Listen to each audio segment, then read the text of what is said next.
mga karga. Kaya dyan sa bandang kaliwa, ayan, yung mga truck na. Dyan sila nagpa-parking lahat.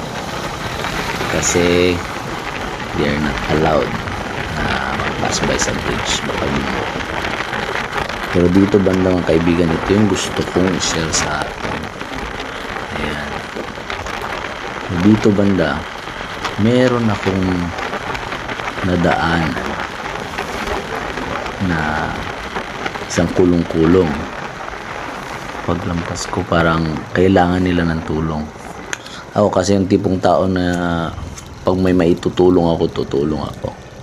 Kaya bumalik ako, nagliliko mga kaibigan, kailangan natin tumingin sa kaliwa, kanan, para sigurado safe tayo. Ayan, yung binalikan ko na sila. Ayan. Kilala ko pala yung driver. Ayan po yung driver, si Edward. Ayan, kaibigan ko pala yan. Kalaro ko ng basketball. Mandar na daw, goods na daw. Pero sinusundan ko lang sila kasi baka mag-aberya ulit. Kaya ayan, sunod-sunod lang tayo. At papunta, medyo malapit na po sa gasolina mga kaibigan.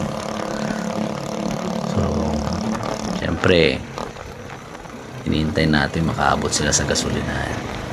Sabi niya pala dito, ay napansin mo pala ako.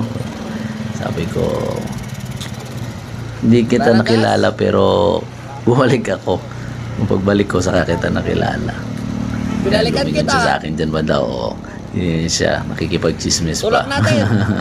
Pero paubos pa yung gasolina niya. Ito sa gilid tulak. Ayan. Wala nang gasolina. Neutral. Kaya, ayan, nag-offer ako, itulak ko sila. Pero hindi kaya ng aking paa sa kaliwa. Kaya sabi ko, lipat ako sa kanan. Lipat ako sa kanan. Pero pinababa muna namin si Yung bata ate at yung kuya. ano? May baby po kasi silang Kaya na? dala.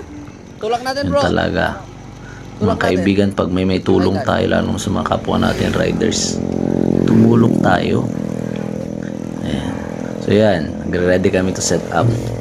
O, pinutulak ko na siya. Mapapansin nyo, 3 lang yung patak ng speedometer natin. Yun lang yung kapigsaan o kalakasan ng tulak ko. 4, 4, 5, Sikag tulak bro. hanggang Tulak.